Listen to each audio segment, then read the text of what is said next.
dibangun pesantren Darus Salam. Orang tidak langsung bersuluk. Pertama belajar nahu dulu. Kalamuna labzun mufidun kastaqim ismun wa fi'lun summa harfunil kalim. Sudah masak nahu matan ajrumiyah, kawakibud duriyah, syarah Ibnu Akil, bisa baca kitab, barulah baca kitab fikih. Fikih dulu dari bawah. Matan takrib, naik ke atas. Fatul Qorib, naik ke atas. I'anah, naik ke atas.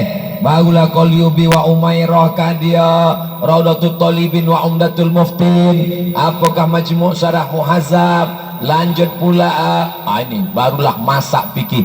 Baru akidah pula, wujud kidam baqa mukhalafatul hawadis. Sudah kuat kelas 7 barulah disuruh anak kelas 7 mengambil baiat ijazah tarekat, langsung bersuluk. Kelas 7 masih suluk ya? Kelas 5, kelas 5, kelas 6, kelas 7 masa. Maka tiga-tiga ada dalam alumni Darussalam. Akidahnya Asy'ari, fikihnya Syafi'i, tasawufnya Sunni, Junaid al-Baghdadi dan Abu Hamid al-Ghazali. Kalau fikih hebat orang sombong. Ambon tak satu dua besua orang fikih hebat sombong. Ambon yang paling tahu dalil. Ikolah masak di kepala kau. Quran, hadis, ijma', qiyas, al-umam qablana, saddul sara'i, qaulus sahabi, istihsan, istishab. Masuk di kepala. Hadis ada, Quran ada, usul fikih ada, fikih ada. Untuk melunakkan hati kau, maka diajarkan bertasawuf. Tolong mahasiswa-mahasiswa UIN, Fakultas Tarbiyah, tulis disertasi kalian. Metode pendidikan Syekh Abdul Ghani dalam membentuk kepribadian seorang muslim yang mampu bersaing di abad global, abad 21. Setuju? Macam mana Syekh Abdul Ghani mendidik? Mantapkan dulu bahasa Arab, bisa baca kitab, hebat fikih, hebat akidah, hebat tasawuf, barulah dia bisa bersaing. Setelah tamat, mau jadi anggota legislatif, silakan. Mau mencalon jadi kepala daerah, silakan. Mau menjadi ustadz, silakan. Karena pokok sudah siap tempur, sudah siap bertarung dengan apapun. Ini sekarang ada orang bertasawuf tapi meninggalkan syariat. Akhirnya dhalla wa adalla, sesat dan menyesatkan. As-syari'atu bila haqiqatin batilah. Syariat tanpa hakikat batil. Wal haqiqatu bila syari'atin atilah. Sedangkan hanya hakikat tapi tidak bersyariat, maka atilah, tak ada amal sama sekali. Orang-orang yang mengaku sholat di Masjidil Haram sampai meninggalkan sholat di kampung halaman. Orang-orang yang mengaku sholat cukup dengan pejam mata, zikir, eling. Ini tidak ada jalan yang bisa melawannya kecuali dengan tarekat Naqsabandiyah yang benar. Ini bukan omong kosong Bapak Ibu. FB, Facebooknya ada. Pegawai di Pekanbaru.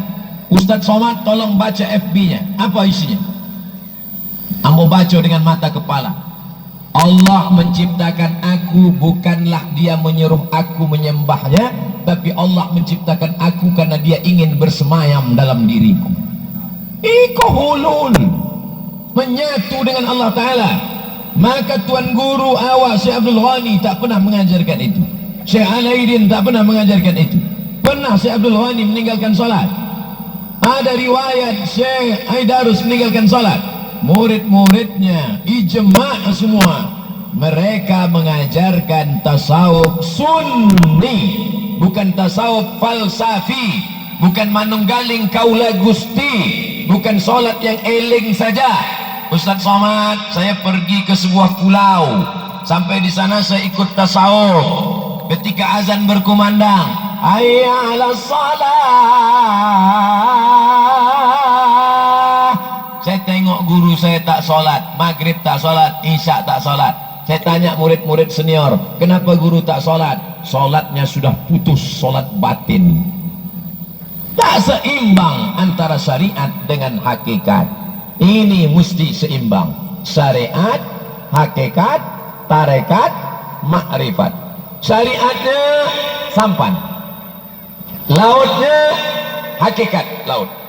Sampan mesti berlayar di atas laut, tapi orang mesti menyelam. Menyelam itu tarekat, cara sampai ke dasar laut, barulah nampak permata di dalam kulit kerang.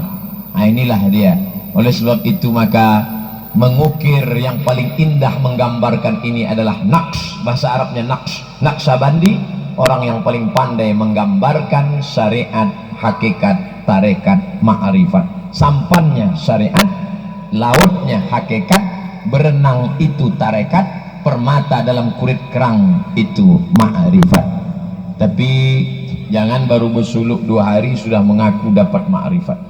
Nurun, cahaya, yaqdhifullahu fi qalbi abdih, yang ditembakkan ke dalam hati seorang hamba. Cahaya yang ditembakkan ke dalam hati seorang hamba. Kalau sudah cahaya itu didapat, maka teranglah segala sesuatu. Apa kata Allah? Man lam yaj'alillahu lahu nuran fama lahu min nur.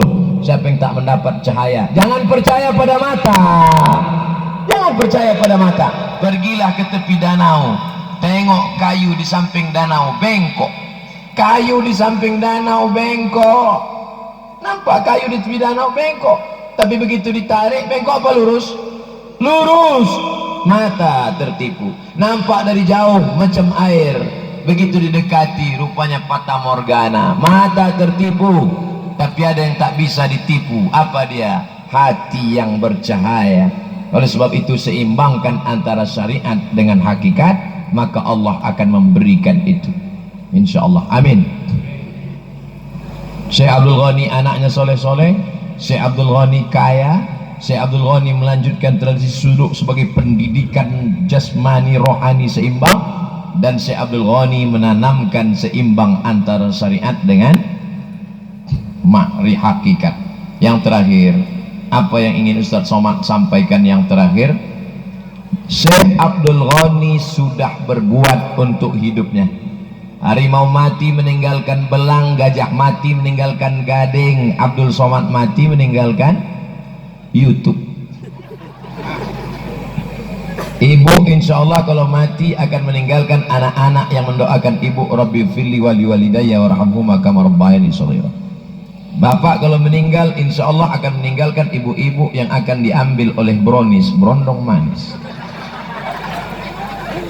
Ibu kalau meninggal akan meninggalkan kebun kelapa, kebun sawit yang akan dijual oleh bapak dan akan jadi modalnya kawin lagi. Syekh Abdul Ghani meninggalkan sejarah hidup, penulisnya tak tanggung, Dr. Haji Aprijon Effendi LC.MA. LC dari Al-Azhar, MA dari Ma'had Khartoum lil Lughatil Arabiyyah li ghairi natiqina biha Sudan, doktor dari Durman University Sudan. Sekarang ketua jurusan bahasa Arab di Fakultas Tarbiyah UIN Suska Riau. Cicit dari Syekh Abdul Ghani Al-Khalidi An-Naqsyabandi.